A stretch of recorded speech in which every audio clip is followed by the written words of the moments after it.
Hey guys, it's Darcy. We are so excited about the boot camp coming up. I'm going to give you just a little preview here of what to expect in the 1 day workshop. So, the main outcome is for you to understand strategic concepts and to jumpstart your strategic plan. So, we're going to share with you tools, best practices, and there'll be other organizations there that you can learn from.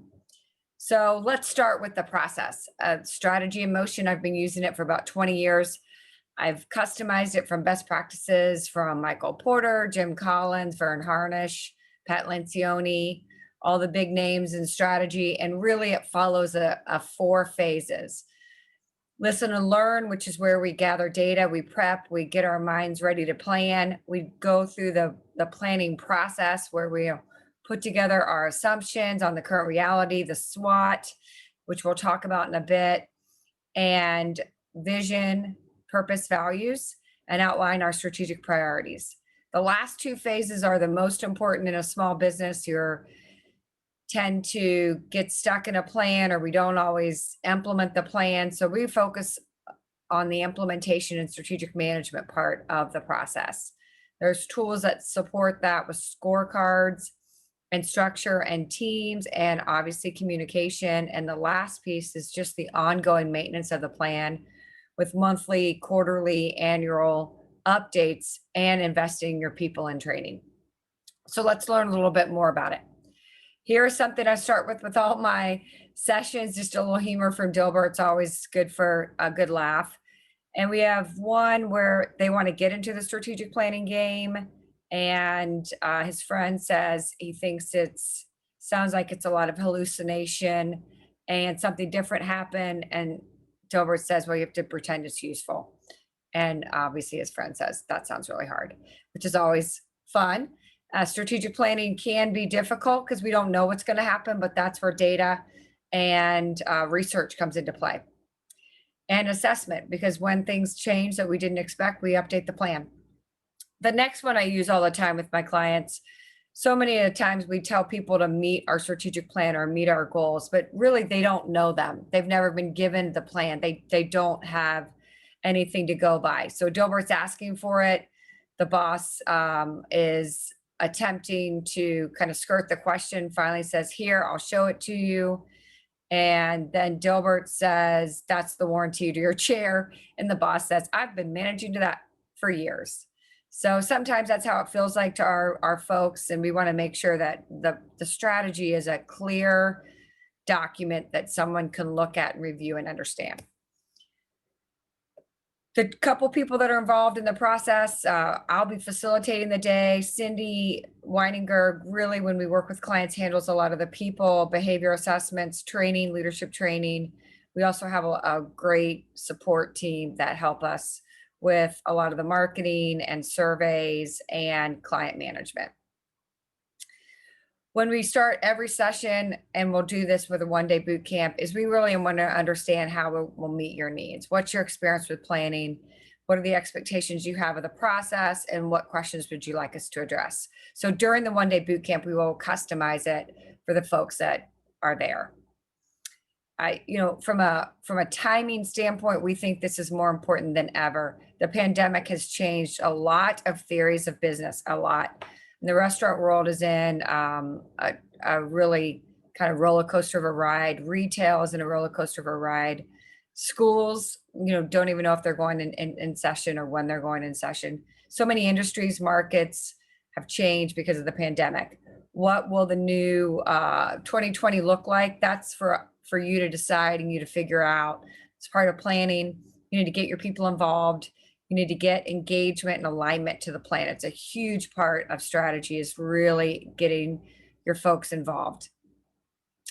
I put down here just some things we'll talk about a bit at the planning day, and we'll have some experts there over lunch to really kind of do a Q&A. But we're going to talk about work from home, specifically how that has changed our world and the impact on culture and companies and customers. We're also going to talk about digital transformation. Companies that are embracing new channels, that are embracing digital technology, are winning, and they have been all year, and they'll continue to win. And the last one we're going to tackle is sales. And obviously you can't go visit a client. You're not going to a trade show. So how do we sell in the new world? We'll have some great experts, Cindy, Aisha, and Pam. They're experts in the industry, and they'll be sharing their experience with us. What you can expect out of the program. You're going to go through a whirlwind of presentation, and we're going to spend time on about 10 critical tools to jumpstart your strategic planning process. I'll go through those in just a second. We're going to customize it and help you work through it. And you should be able to leave the day and have a toolbox that you've expanded, and you have a better understanding of strategy and how to execute. Here is the 4 modules. We've talked about the phases. Inside those phases are these 10 or 11 critical tools that we'll walk through with your organization. And then follow up to the planning. There's tons of ways that you can take it to a deeper level, and we're more than happy to help with that as well. Let's just talk through the phases, the modules really quick. The strategic assessment is the first thing we do in a listen and learn. It's like search and reapply. What are you currently doing? What can we learn from? Where do you need help? Understanding your stakeholder goals. What's key to the people who own your company? What are their 3 to 5 year goals? It's very important you start strategy that we understand our key stakeholder goals. There's also ways and tools and surveys to listen to employees, customers, and advisors. And most importantly, we've got to look up. We've got to look at the external environment. We've got to understand what our competitors are doing, what's happening in the world around us. And then out of that is really the infamous SWOT. You may have heard of it, but what do we do well? Our strengths, where are our weaknesses, what's holding us back? What are the key ways we can grow our business opportunities, and key things that can blindside us, threats?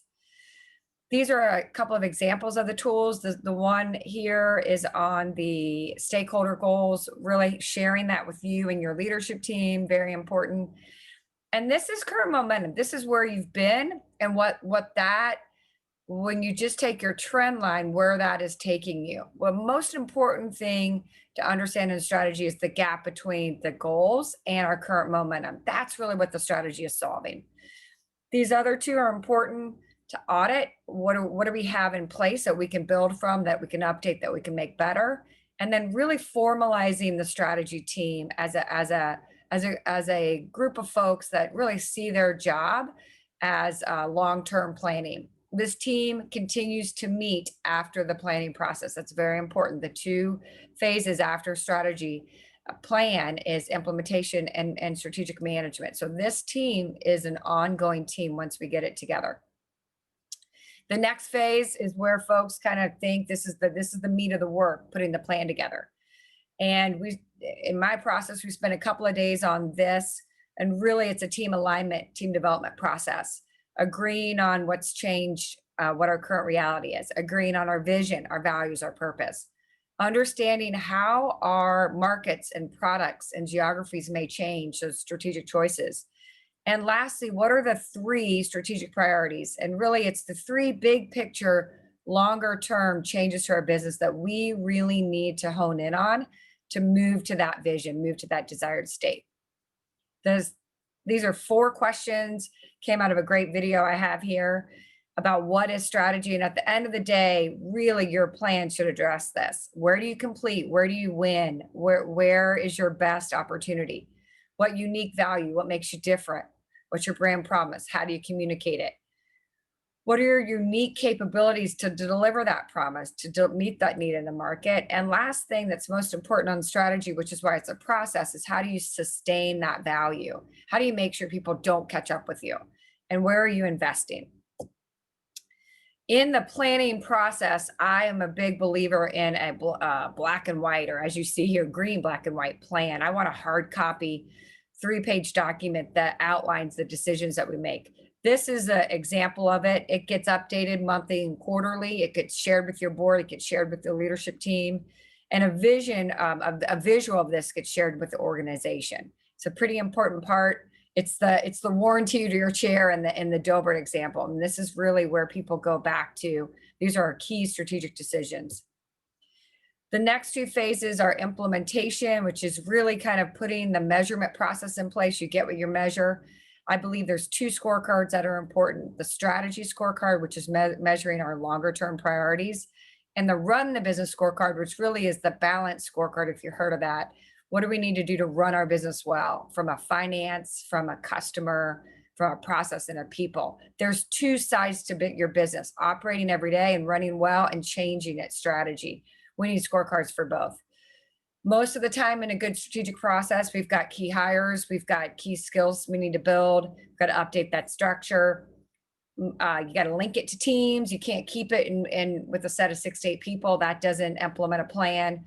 You've got to double that capacity every time that we're trying to do a big change. We've got to get people engaged, and that the way to do that is through teams and communicate. Lots of people stop at the plan and we forget to tell anyone. There's an art to communication, and I love good marketing people to help with the communication of a strategy. This is what an example of a couple of tools in the implementation phase, really a team meeting calendar, formalizing those teams, owners of those teams, who's attending, what's the frequency, the date, the agenda, the objectives. Really, how do we really build this out into a formalized process to keep things moving forward? I'll talk about this during the day, but a lot of companies I work with have one leadership team that's wearing too many hats. And, I believe it's important to separate that, separate those roles. So there's an executive team that meets and really weekly understands resources, really is making sure that we are staying both operational, running the business well, and strategic. It's probably your CEO, president, CFO, maybe VP of sales, COO. And then there's most of those execs are going to be on your strategic team, as well as some other key leaders. And then probably your GM or your COO is going to be over here running the business on a monthly, weekly basis. And that's a whole nother team and a whole nother focus to make sure we're operational excellent. The last one is strategic management. And this is really important in a good process, that we recognize the commitment we need to make to the plan, that we need to meet after the couple of days that we've been in session. We need to keep meeting. We need to meet monthly. We need to assess what we're working on quarterly. We need to update it, look and see what's happening around us, what are our competitors doing, how our customer needs changing. And then that continuous investment in training. That's how we learn. That's how we get better. We know new information creates new thoughts, and we need to constantly be looking for new information. So that's the preview of the one-day workshop. We're also going to have a self-paced digital version available in December. And if all else continues and we see a need in the market, we'll do a virtual session over June, maybe over 2 days. We'll spend some more time on that first part of 2021. So that's it. I hope you join us. We have a couple spots left. If you have any questions, go to stretch #SL.com, or, text me directly. You can get my cell phone or email me, and we'd be glad to answer any questions. Thanks so much. We look forward to seeing you there.